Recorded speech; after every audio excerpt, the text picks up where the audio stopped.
Celebrating 25 years of media excellence. Hello and welcome to Newsdesk with me, Ernest Minu. Coming up in the next 60 minutes ahead in this bulletin, infectious disease experts asked the Ghana Health Service to strengthen its monitoring and surveillance regime to ensure spate of wanton disregard for COVID-19 protocols by the public does not derail efforts in reducing fatalities from the virus. Also in this package, Ministry of Education says there's no controversy regarding the number of free senior high school beneficiaries participating in the West African Examination Council Supervised Wasi, which started today. And later in business, local pharmaceutical company Intravenous Infusions completes processes to venture into other West African countries.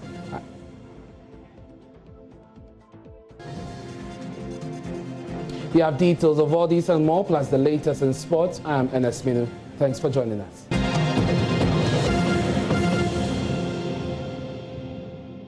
Hello again, my name is Ernest Minu. Let's settle for the details now. And we start with education. The first batch of free senior high school students started their final West African Examination Council certificate exam today, while government figures peg the students at 313,837. Questions have been raised by former Deputy Education Minister Samuel Okudzeto-Ablakwa about how figures of beneficiaries may not justify the massive investments made into the program. However, a deputy PRO for the Ministry of Education, Kwesi Obinfosu, told the AM show the incremental numbers of beneficiaries from 2017 means its benefits reflect in the subsequent years. From the figures given by WAEC, we are expecting to have 737 students write the exam this morning. As I speak to you now, I am on the campus of Fafraha Community Senior High School, where students are preparing. Supervision and monitoring have started, and I'm here. I'm on campus now.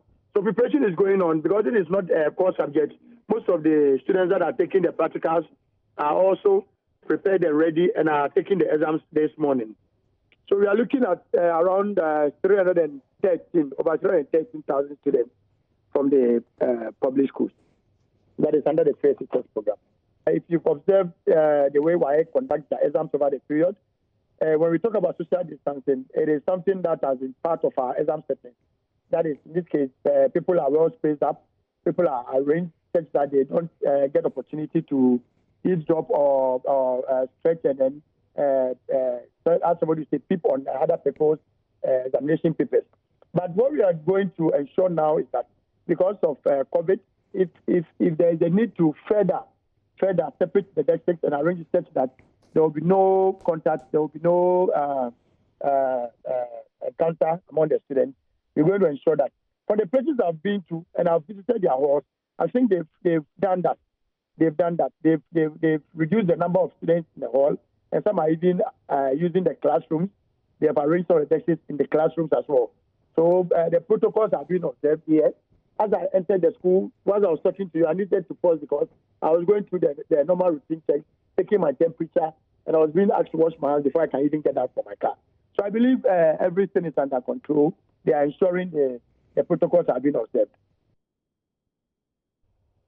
Away from education, an infectious disease expert, Professor Alfred Yosin, has asked the Ghana Health Service to strengthen its monitoring and surveillance regime to ensure the spate of wanton flouting of COVID-19 protocols by the public does not derail efforts made in reducing fatalities from the virus comparable to other countries on the continent and globally. He told Roland Walker on the AM show monitoring can only be stepped up if collaboration with other institutions are intensified across the country. There are multiple things we need to consider, and generally what I believe the Ghana Health Service was putting across was that the cumulative figures, that is, all the persons we've tested positive match, those numbers will certainly continue to increase. However, it is the rate of increase as well as the number of recovery. So if our recovery exceeds the new infections, then with time, you will see that gradually, the cases that in all sincerity may be the ones that will effectively transmit the virus from one person to the other. As we move on, let's say you are 28,000 and your recoveries are 27,000, which means effectively the active cases are only 1,000.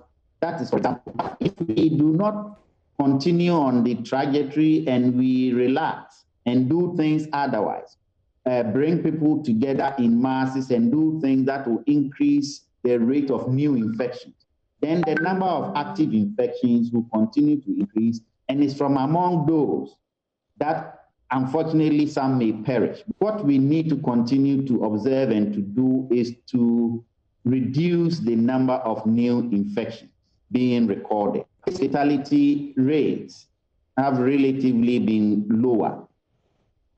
Multiple factors could account for this, and we will also say that the way we handle the epidemic right from the beginning, active surveillance, enhanced surveillance. So in that time, we got those who were infected, who otherwise would have spread it rapidly in the communities. We try to confine this to the minimum. So it is generally the approach we took as a nation in terms of surveillance, contact tracing, enhanced surveillance, and get all those who had come into contact with others quickly into isolation, quickly into treatment.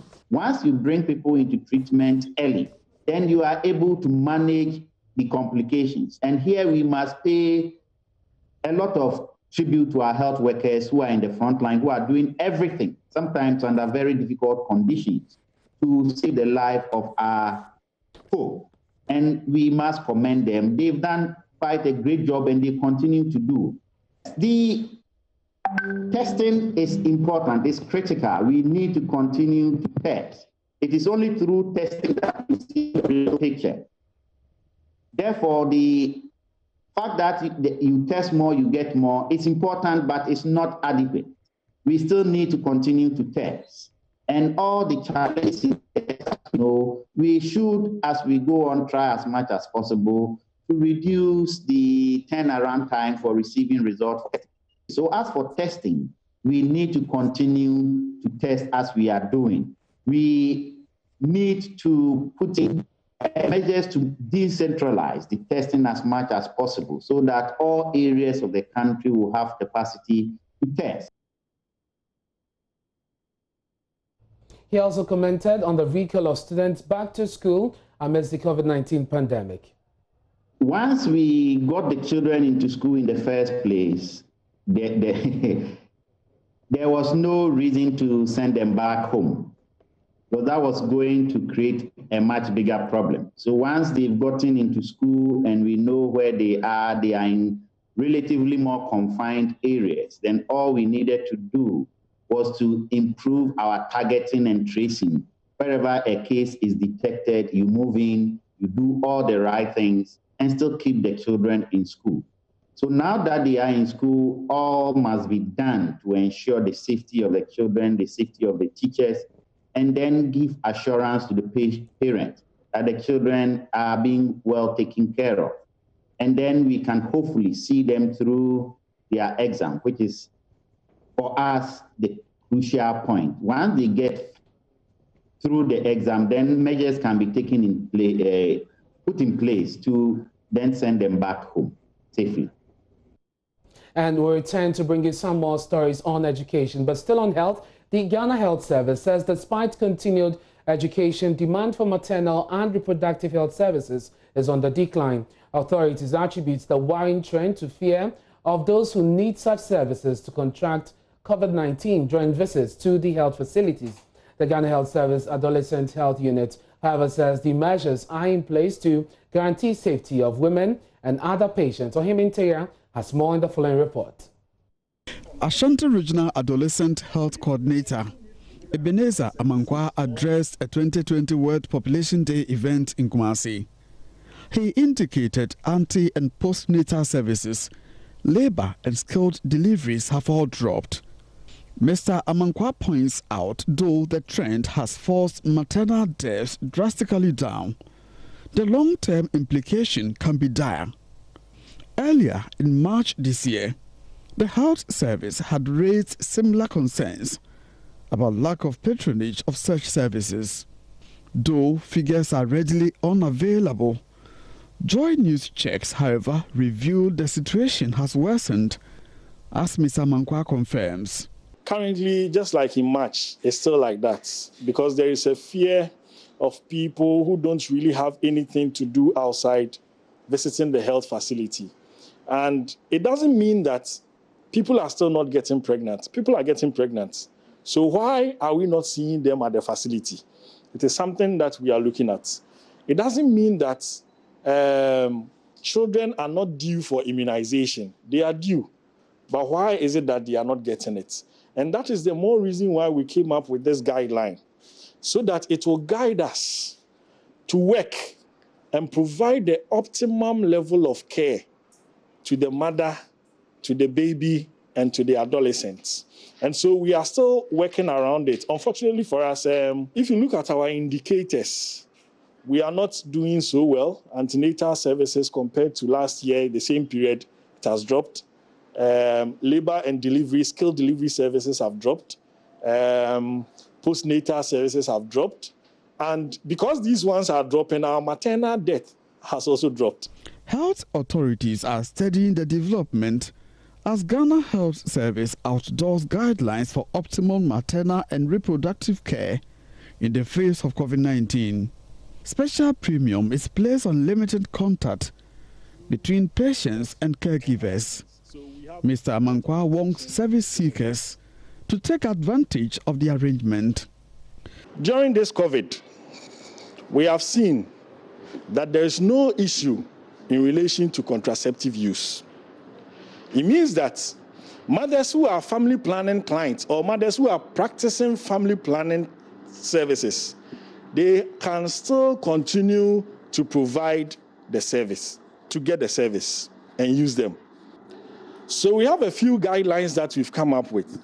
So if you look at the guidelines, if you look at the top there, we are looking at the service package. So antenatal. Then we look at special arrangements for all clients. And then the third one is the special arrangement for COVID-19 positive clients. So during antenatal services, we are saying that all clients should wear face mask at all times. Follow up by phone where feasible. We are doing that to minimize the physical contacts we are having, because it's important to protect our healthcare staff and protect the mother as well. The 2020 Population Day was under the theme Safeguarding the Health and Rights of Women and Girls Around the World, especially during COVID-19 pandemic. Mercy Aduma Besia is the Ashanti Regional Director of the National Population Council. It's just unfortunate that almost every attention is dwelt on the COVID-19, but we've relegated the issue of gender, the issue of women and girls or children, we've relegated that to the background, which is not auguring so well for our development. So this year, the UN decided that we should focus our attention on that, because a lot of women are being abused, especially during the lockdown period. From Kumasi, for JoyNews, Mamie Methodist reporting. Now back to education. The Savelugu School for the Deaf is the only school in the 4 regions of the north that caters for all children who are deaf or having hearing impairment. Poor infrastructure, delays in the release of subvention, among others, continue to impact negatively on academic work and the general well-being of the pupils. I visited the school for the deaf before the shutdown of schools, and here's what I found.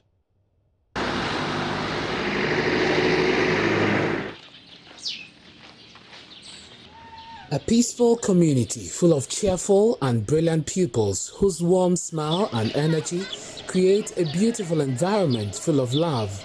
The silence here is golden. Established in March 1978, the school was initially set up as a unit under the Nyohine Rehabilitation Center in Tamale, but was subsequently moved to the Savelugu Middle Boarding School located on the outskirts of the town. The school is old and its classrooms and dormitories very deplorable.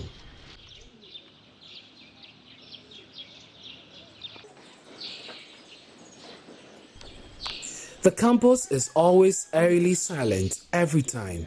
That's not because the pupils here cannot speak. They speak in sign language, the language of the deaf. But this silence is often broken by the squeaks and squawks from the bats who share the dormitories with the 400 deaf pupils on campus.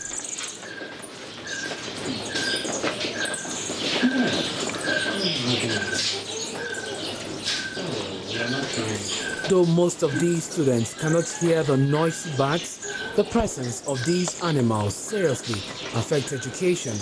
Gertrude Dasa, the immediate past headmistress of the school, explains. As you can see, the nettings and most of the things, the louvers, everything is off with time, and it leaks badly. At the beginning of this rainy season, the portions of the roof was taken off, and we had to buy some zinc, and then we brought the situation under control. But still, it's not the best. It is not good for people to live in a place like that, but it is not easy to get rid of those bats. We have sprayed the place, we have, especially when they are on holidays. That is something we are battling with. And we are hoping that when the renovation is done, maybe there are ways that they can prevent these bats from coming in. Do you have enough beds?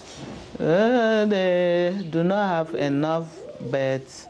If this year, as we are still taking them, if more girls should come, it will be a problem for us. Currently, they are sharing their facility with all manner of insects and a special type of flies, we are told, invade the campus around this time of the year. The pupils are also forced to share cups, bowls, spoons, and attend dining in batches. This is certainly not ideal for COVID-19 pandemic. But all of these are exacerbated by the unhygienic situation attributed to the lack of reliable potable water in the school. In fact, the whole of last term, it was an ordeal that we went through. Their tanker was down. The tractor that was also helping us at the veterinary college was also down. It was not easy for us. Yes. You can see that in our dormitories we have water closets, but we cannot use them because we don't have water. And if there's no water, you cannot use water closets. So we are all making do with the KVIP. And so, you know, KVIP too is a distance from the dormitory. And in case in the night somebody wants to go to toilet, it's not easy. So we think it is not good enough because we have children as young as 4 years here with us. And as if all of these challenges are not enough, the school does not have adequate staff for both academic and domestic purposes. This has taken a toll on the few committed ones. I've been here since 2010, I'll say almost 9 years now. And as a classroom teacher, in fact, there are a lot of challenges that I've been facing. In the classroom like this, the number of students that we handle, there are many, they are hearing impaired. But you go to a classroom and you meet about 30 students, more than 30 in a classroom. And a single teacher, I find it very difficult to handle children of that such. They are not like those who are hearing. So their attention to the individual is always a problem. If we have more in classrooms, at least maybe some of the classes can be divided. If we have 30 and you give 15, and we have enough teachers, they can take them so that more attention can be given to the students. And also to that, because of the number, the textbooks for the students are always not enough. You can imagine 34 students, and they'll be given hearing impaired. and you see maybe 2 or 3 textbooks. How can they all come together and read? It's not like the hearing whereby one will read and they all hear. Everybody needs to have a book so that as you read, then they see what is inside the books, but it's always not there. I'm the only house mother.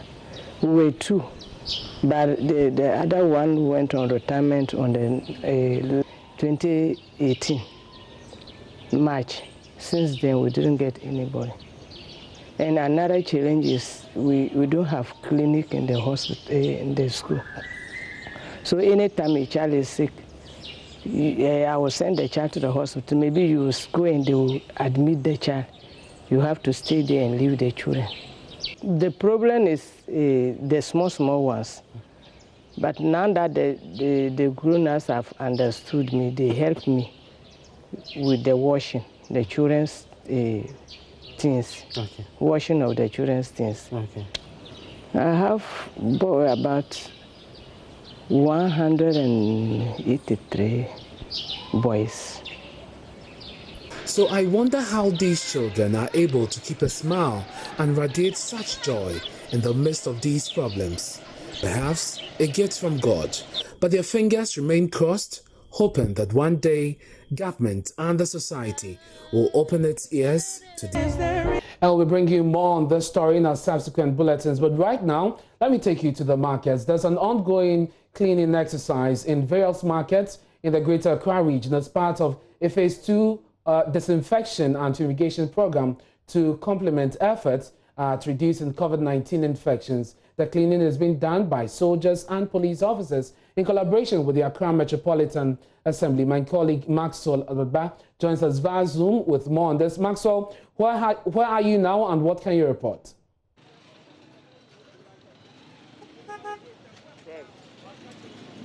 Well, we've been to the Domi market. Currently, we are here at the Agbogboshi market. Basically, what is happening is a cleaning of the markets after yesterday's disinfection and fumigation exercise. So we are told that after yesterday's exercise, it is important for them to clean the markets today, and that is exactly what is happening here. But let me speak to the general manager for Zoom Lion. The Greater Accra Region General Manager. They are supervising, this exercise and also helping with logistics and other things. So you're welcome to join us. Thank you. Tell us, what's this exercise about, this cleanup project? Okay, thank you very much. Yesterday, we began the second phase of the nationwide disinfection fumigation exercise. So we're able to do all the 29 MMDAs, the markets. That's around 137 markets in Accra. And as part of the work that we did yesterday, we came around today to do a cleanup because it was anticipated that since we were doing fumigation, there will be some rodents that will die after the exercise. And also, because we use big machines, there will be flying of rubbers and polythene bags. So we came back today to clean the streets and clean every mess that has been created. And with the COVID too, sanitation plays a greater aspect of it. So we came around to ensure that the market is clean. Yeah. So are you replicating the exercise that is happening here in other markets as well? Yes, we are replicating it in all the markets. Okay. Yes. Okay. So all the 137 markets, we are doing this exercise there. Yes. Okay.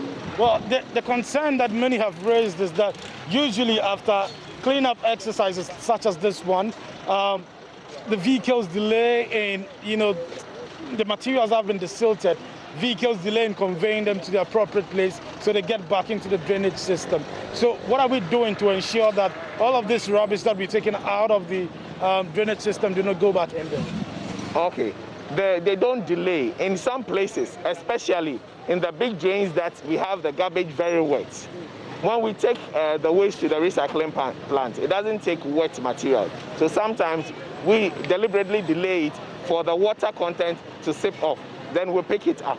But at the end of the day, we ensure that all the garbage that we place on the road is cleared.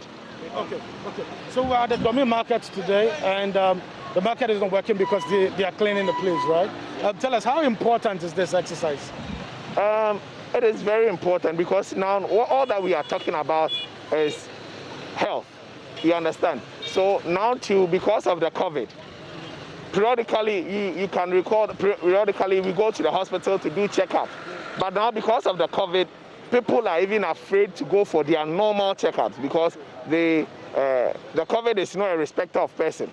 So what you need to do to save yourself from going to the hospital is to ensure that you are clean. And the market is a place that we cannot restrict people from coming. Okay. Day in, day out, people are coming in their numbers and they are going out. So it is very important that periodically we have these exercises so that the market becomes a safe place for us all to be. Okay, so, yeah. Thank you. So what logistics have you deployed here for today's cleaning? We have deployed over 5,000 shovels, over 5,000 wheelbarrows, not only in this market, but across the Greater Accra region. That's the 137 market. A number of personnel, and you realize that in Abobloshi here, because of the quantum of work here, we have the military helping us to do the cleanup exercise, and we have police personnel to help us with security, because some people, it was announced, so we're not expecting people to sell today.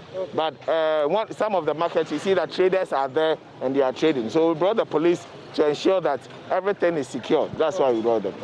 Thank you very much for speaking to us. Okay, great. So you just heard Ernest Morgan Aquak.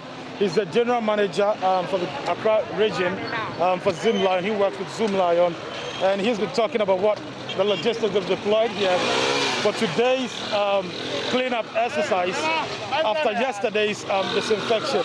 But what we have observed here today is that the soldiers and the policemen who have been deployed here, what they are doing here is that if they find you and you're not wearing your face mask, they'll call you and ask you to help in the silting of the drainage system here. So some of the people you find here were not actually wearing their face masks, and they've been asked to join the cleanup exercise against their will. So the gentleman, so for instance, this gentleman, he wasn't wearing his face mask. He's been asked to help the team doing the cleaning exercise.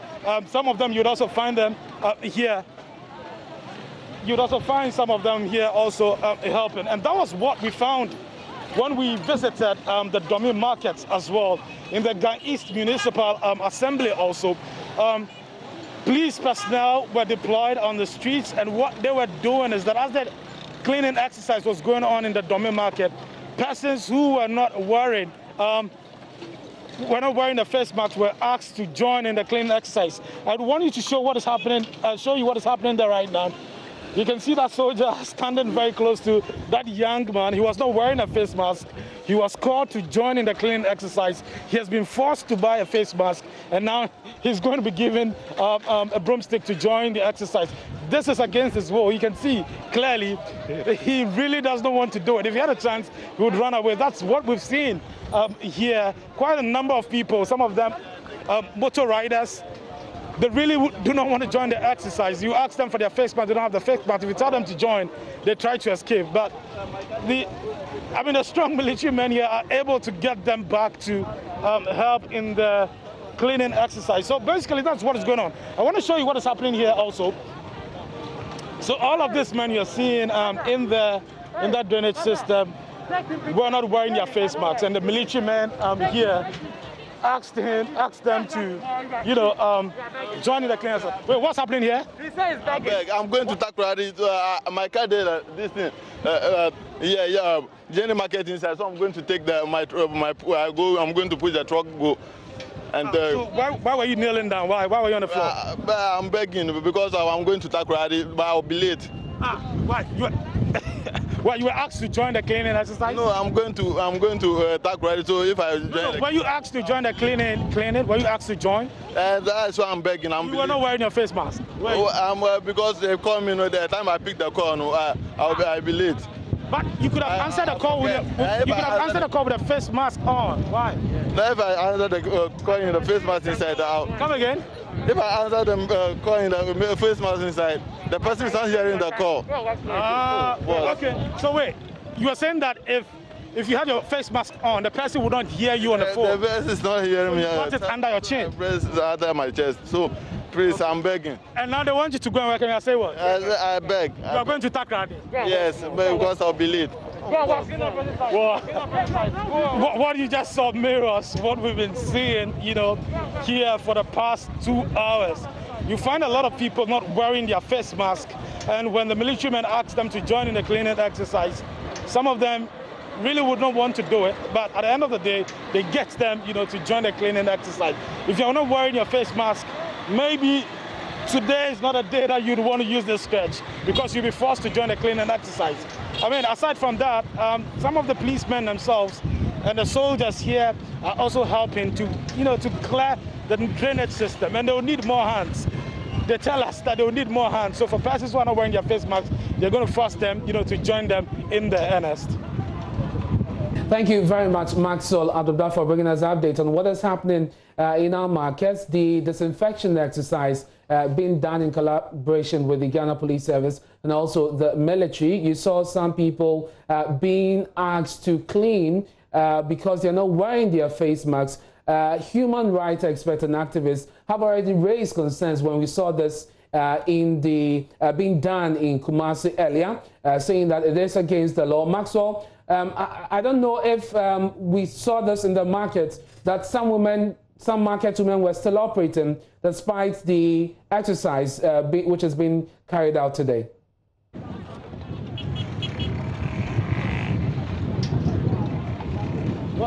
Come again, Ernest. Yes, Maxwell, I just wanted to find out, because of this exercise, we know that the markets have been closed.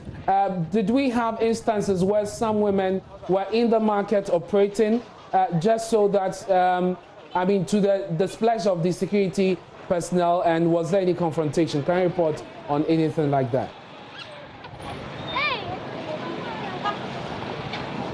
Oh, okay. So what we found, a lot of the market women were not in the market. So for instance, when we were at the dummy markets, a lot of them were not there. In fact, they had covered all their wares with different layers of polythene bags.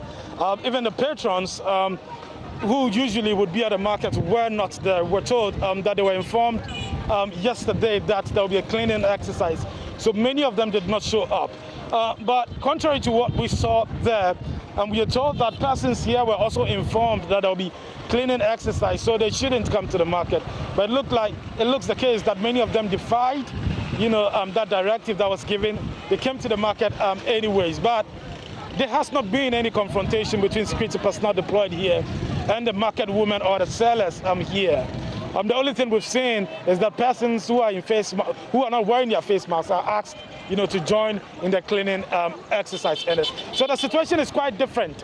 Here at the Gbogboeshi market is very busy, specifically very close to the onion market. It's very busy here. But if you go to the dummy market, there's no activity whatsoever. All the market women did not show up at the market today, Ernest. Maxwell, thank you very much. And I know you'll be following this. You'll be following the team doing the disinfection in some parts of the region today, and we'll bring you updates in our subsequent bulletins. But as I said earlier, human rights activists and some lawyers who raise issue with how the law is being implemented there for those who are not wearing the face masks. When it happened in the Ashanti region, the justification was that our prisons are choked, there's already congestion, and they don't want to compound the situation further. But that is not exactly what the law says. And so going forward, we're going to see how all of this pans out. We'll be taking a break for business. But before that, father of a final year student of the Methodist Girls Senior High School at Manfie-Kuapim, Alexado, has disclosed that his daughter died of meningitis. A statement issued by the Ghana Health Education Service, said Aku Sika Ado passed away on Friday after school authorities rushed her to the hospital. Her friends detected she was unwell last Thursday, and this is the third final year student to die since schools reopened. Mr. Ado gave the following details about circumstances leading to the death of his daughter. I was in my office where the mother called me that she has been called from the school. So I told her to take the leave. So she took the lead to Manfi. When he got to Manfi, they were preparing her for Confederal Government Hospital. So she sat in the ambulance and they took her to Confederal Hospital. So when they got to Confederal, she called me and she said I should come. So I left and I went. But when I got there, she has passed away. Release from Ghana Education Service is saying that she died of acute malaria. When you went to the hospital, what did the doctor say? The doctors had never talked to any of them. It is the cause of death they gave me. But someone told me that the way she was complaining of headache, is this some type of malaria. It goes into your head. So if they say acute malaria, it's possible. Acute malaria, same as meningitis, as you mentioned? Well, I don't know any medical terms. I don't know. I'm just a layman, so I will not be able to explain whether it is this or that. How is the family coping, the demise of Cindy? Well, it's very painful, but with the Lord in our boat, we are cool. When is Cindy going home? That will be 8 August 2020. The treatment given to Cindy by the school officials, school authorities, how do you assess their performance? Oh, they did really good. They did really well, especially the headmistress. She did very well. She was with Cindy the whole night till Friday. They took her to the hospital. She did well. Thank you very much. Thank you too.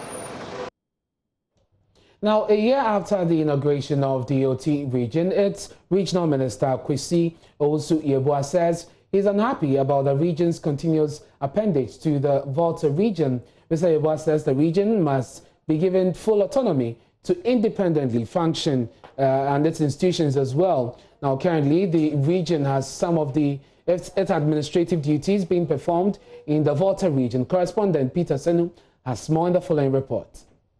OTI region is one of the 6 additional regions created in the December 2018 referendum. The creation of the region had some opposition from chiefs, groups and individuals in the region. 13 months after the creation of the region, residents say they are hopeful development will take off in the course of time. Basit Alabani represents the artisans in the region. We are not in the normal times now. I believe that too is a factor.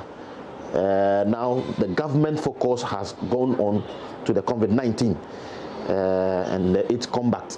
So as we go forward, we are pleading that they should drive their attention to these promises that they've made to us as to the creation of the regions.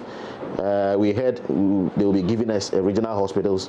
We want to see it, we want to feel it now, so that we believe what the exercise we've all embarked on has yielded positively to our regime. Engineer Abuaji Nyampong is the Member of Parliament for the Biakuye constituency.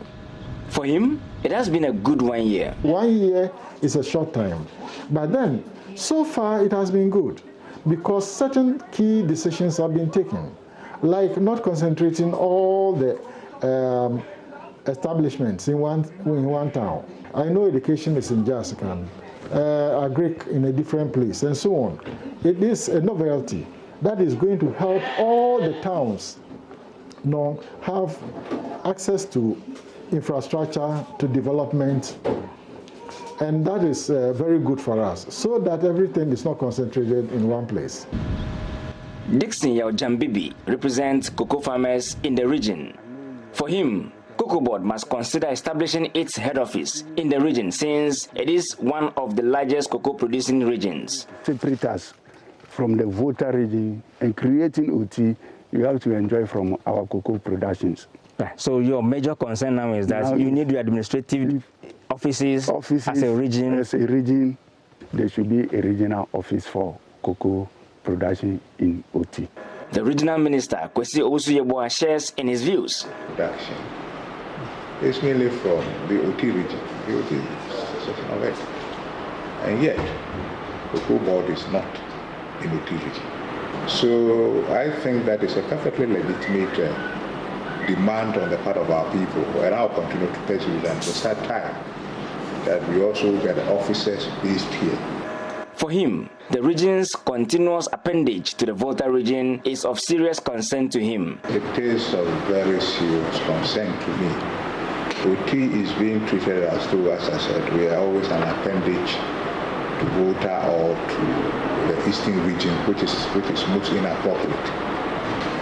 We believe that having become autonomous administratively, we need to be able to be given the opportunity to chart our own course of development. The following institutions are currently operating in the region.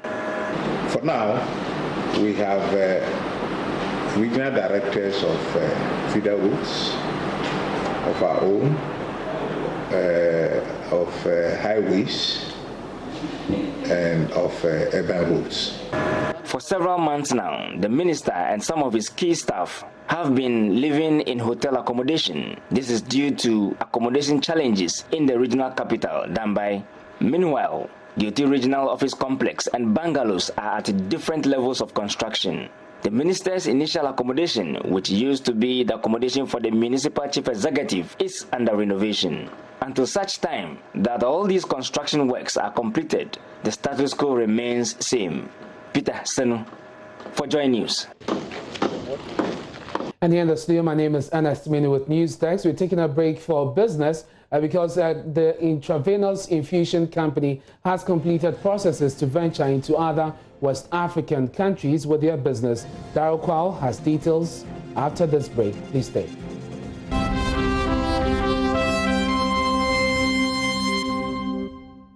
Hi, good morning. Welcome to Business. My name is Daryl Kwao. A local pharmaceutical company, Intravenous Infusions, has told Joy Business that the company has completed the processes to venture into other West African countries. According to the board chairman, Isaac Osei, the company has been able to acquire modern equipment from a $3.2 million stimulus package from government. He says the facility couldn't have come at a better time as it would help in the company's expansion. Government is backing us, paying part of the interest, not just us, but all the manufacturers who have accessed this thing. I think it's part of the overall industrial strategy of government to ensure that in spite of the difficulties that we face, especially access to finance and the cost of finance, this is one strategy government has used successfully to assist manufacturers. And we are benefiting from it to the tune of $3.2 million US. And we are bringing in new equipment.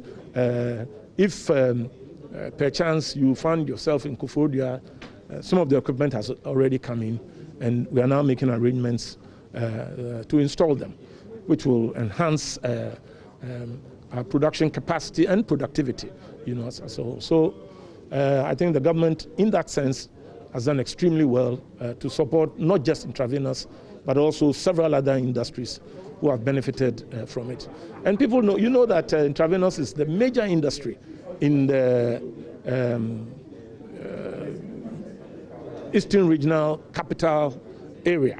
So anything negative which happens to intravenous will adversely affect the people there. Even we have 160, 170 permanent employees, and there are other casuals coming in. The transporters depend on us. We work with Ghana Post to move some of our products, and in that sense, supporting another government institution.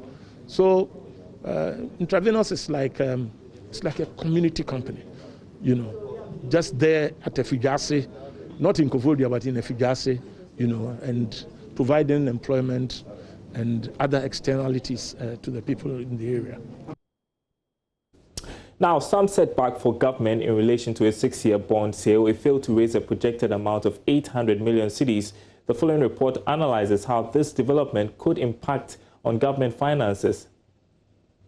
on government bond auction calendar from June to August this year, it was hoping to raise 800 million cedis, but as at the end of auction sales on Thursday, July 16, it only secured 359 million cedis. For those investors that bought into the bond, they will be paid an interest of 19.5%, which could be described as not too bad. But for some, the funds raised could be described as interesting.